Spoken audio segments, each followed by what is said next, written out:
Heart attack pistol. In 1975, William Colby, then director of the CIA, was called to testify before a U.S. Senate committee investigating allegations of misconduct and covert operations by intelligence agencies. Among the many accusations of abuse, one stood out as particularly shocking: the development of a so-called heart attack pistol, a weapon rumored to kill silently and leave no trace of foul play.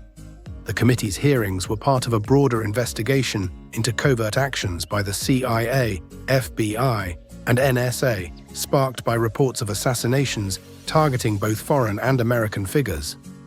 During his testimony, Colby admitted that the CIA had developed a prototype of this weapon.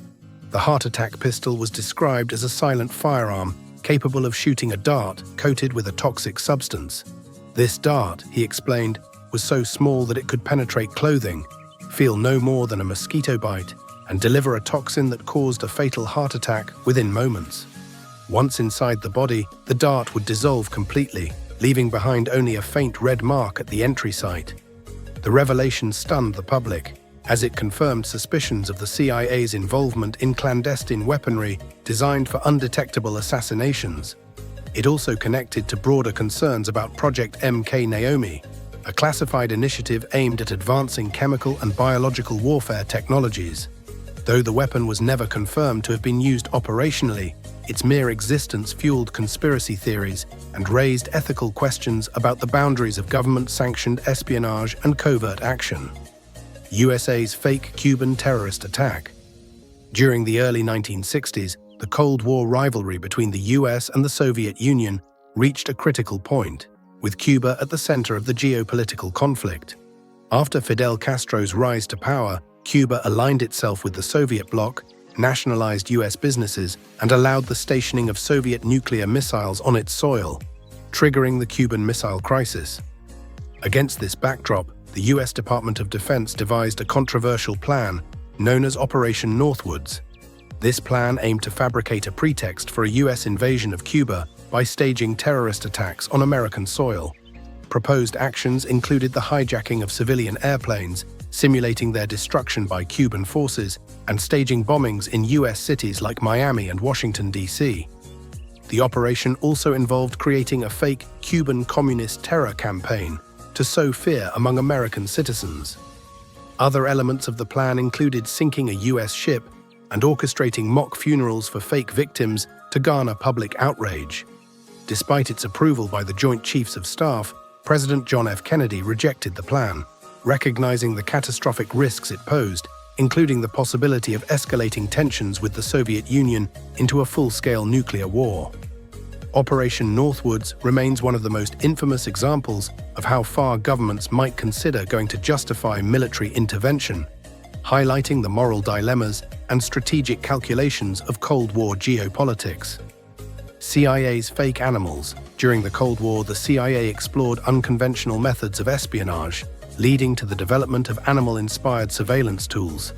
Among the most ambitious projects was the Insectothopter, a miniature drone designed to resemble a dragonfly. This device, painstakingly hand-painted for realism, was equipped with tiny surveillance equipment and a propulsion system. However, it proved too difficult to control in crosswinds and was ultimately abandoned. Another innovative project involved training pigeons to carry lightweight cameras for aerial reconnaissance.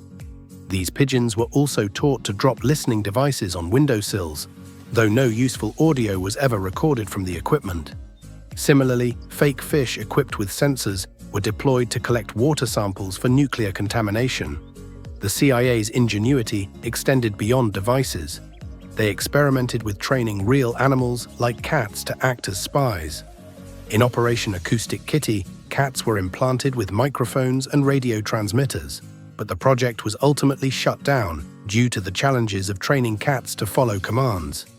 These efforts illustrate the lengths intelligence agencies were willing to go to gather information during the intense competition of the Cold War. USA's fake Vietnam attack.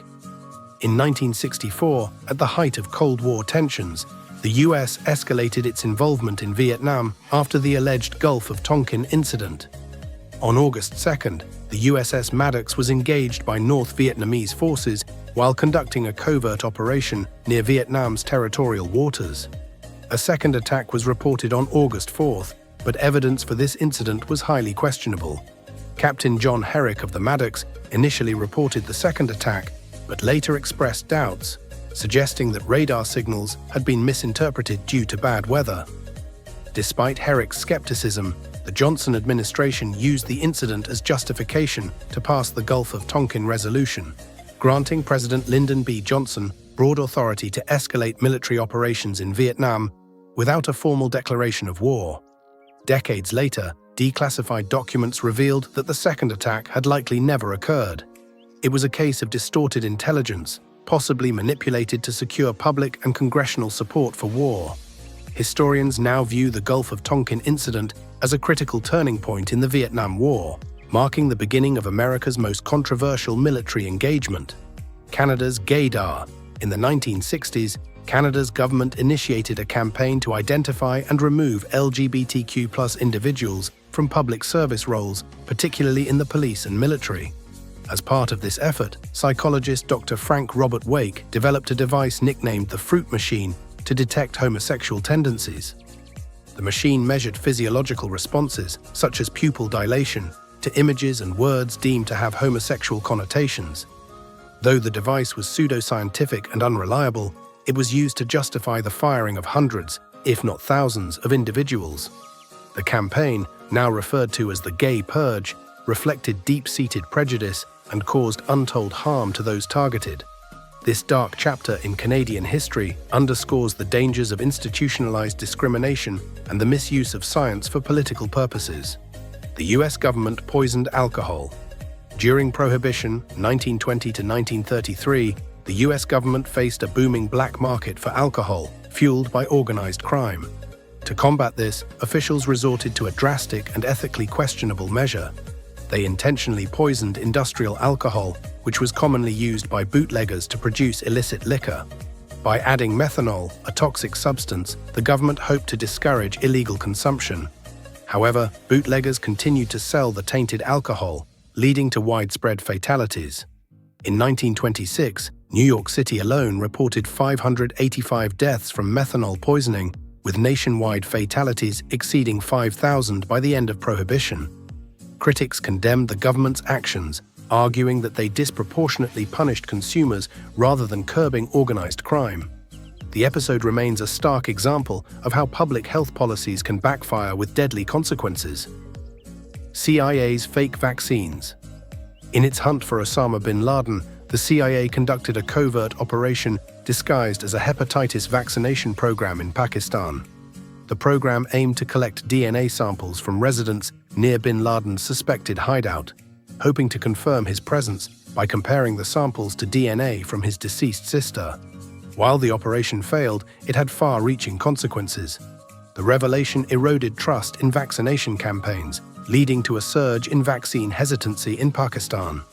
Health workers became targets of violence, and polio cases soared, making Pakistan the country with the highest incidence of the disease by 2014. This episode highlights the unintended consequences of intertwining public health initiatives with espionage. Operation Sea Spray.